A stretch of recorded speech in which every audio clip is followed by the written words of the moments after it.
you're going to be tuning into this weekend's fight, here's a tip. Check out my partners at DraftKings Sportsbook. Upgrade your fight experience this weekend with the official sports betting partner of UFC. Are you new to DraftKings? Check this out. New customers that bet just $5 will instantly get $150 in bonus bets. Download the DraftKings Sportsbook app right now. Use the code SONNEN. DraftKings, the crown is yours. That's right.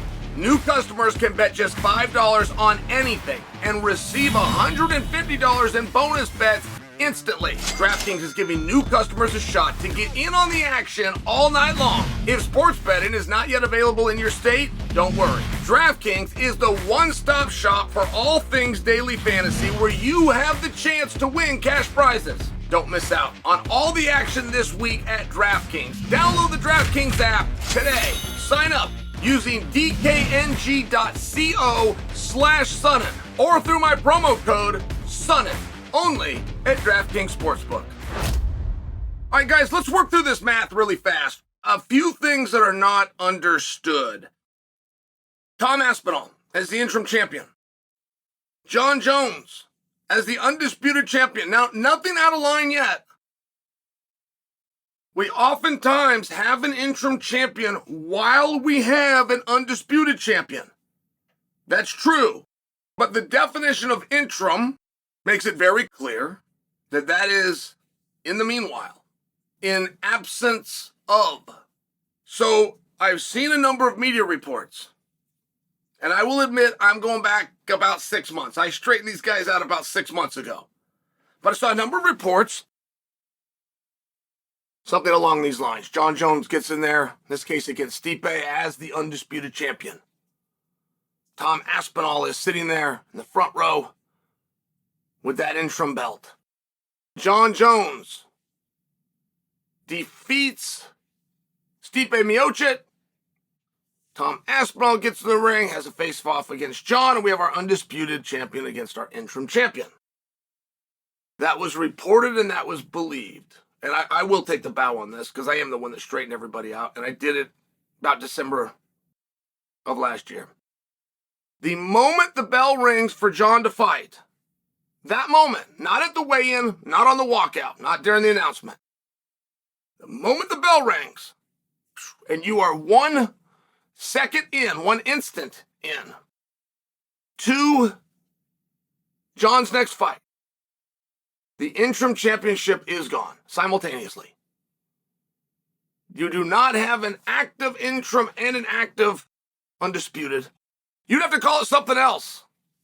Which is fine with me. Call it a super fight. Call it call it anything you want, but you can't call it interim unless you're going to follow the definition of interim. And I only share that with you if those two fight, it's not Hogan versus Warrior. It's not belt versus belt.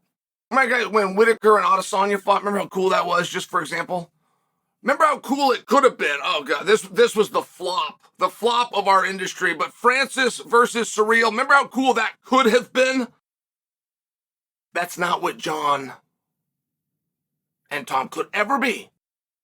So if you had, and you want to know how Tom could become champion without touching Jon,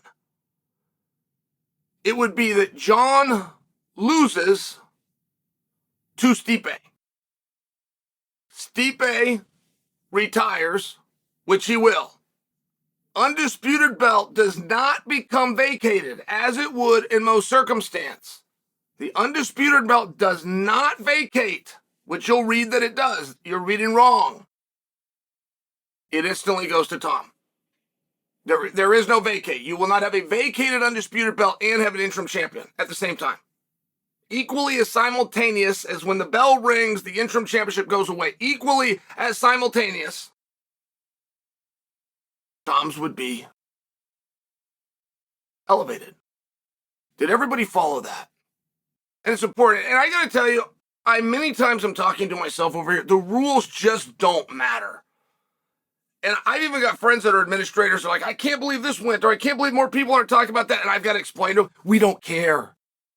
And not to be a condescending jerk, but let me be the one to tell you, we do not care what the judges did. We don't care who the judges are. And when we talk about it as though we do, it's because we don't have anything else to talk about. We really don't care.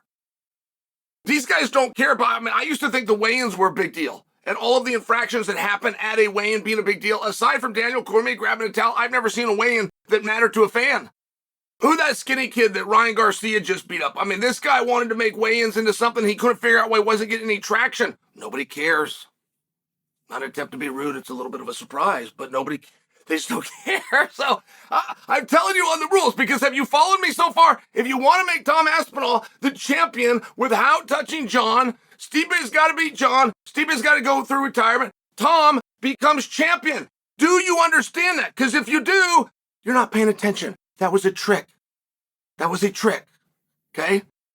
Start over from the beginning. Jon versus Tom. Second the bell rings, Aspinall is no longer champion. So while media reports are telling you that if Stipe wins and vacates, it elevates Tom. Elevates Tom from what? He will no longer be champion the moment the bell rings. So if Stipe was to get the jump on Jon and then vacate, you have a vacated heavyweight championship. You do not have an interim champion that could move into the spot because he would no longer have the belt. Now, as complicated as that might sound for you, there are people in the know that don't know what I just said. There is very much a way where Tom could just roll into the press conference and they would announce he was the undisputed champion. People have become champion of the world at press conferences before. From the night they woke Matt Hughes up and informed him he had won, to the night Ronda and Jose Aldo put on their fanciest clothes and walked across the stage and were champions, having never set foot in the octagon.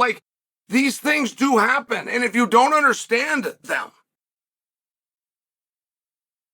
they're not going to take it back. You don't have to. There'd be no one to sanction it, nobody to make you to. Not to mention, you're allowed to fiercely adhere to the rules that you make up as you go. So I'm telling you guys what that rule actually is, and I'm telling you how that would and should play out, but I'm not guaranteeing you that it will. And it went off of human error. The biggest deal that I ever made over here that no one backed me up on was the night they stripped Charles Oliveira of his championship. They stripped him of it, not the night he lost it, the night they stripped him of it because he weighed in at 155.5 pounds. And this is the one where I've had people tell me, Chael, people don't care. I go, yeah, but they took his belt and that's not the rule. Or hey, what about Bruce Buffer announced him as the former champion? Now, Bruce didn't do that because he misspoke. Bruce would be allowed to misspeak. I just know that situation well enough. Bruce doesn't believe he did misspeak. If we had Bruce here right now and we had a debate, Bruce would tell me that I'm the one that's wrong. That Charles was the former champion because they stripped him at the weigh-in. Now, that isn't Bruce knowing the rules less than I know. That was Bruce getting somebody's opinion who he thought knew the rules better than I do. It was not misspeaking. I'm not positive Bruce knows right to the second in time that he was wrong.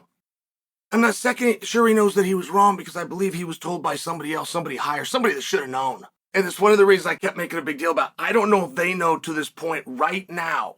When that fight went off, Charles Oliveira versus Justin Gaethje, and Bruce announced former champion to Charles as a way of acknowledging what had happened at the scale. I don't know that we have people that know that was not right.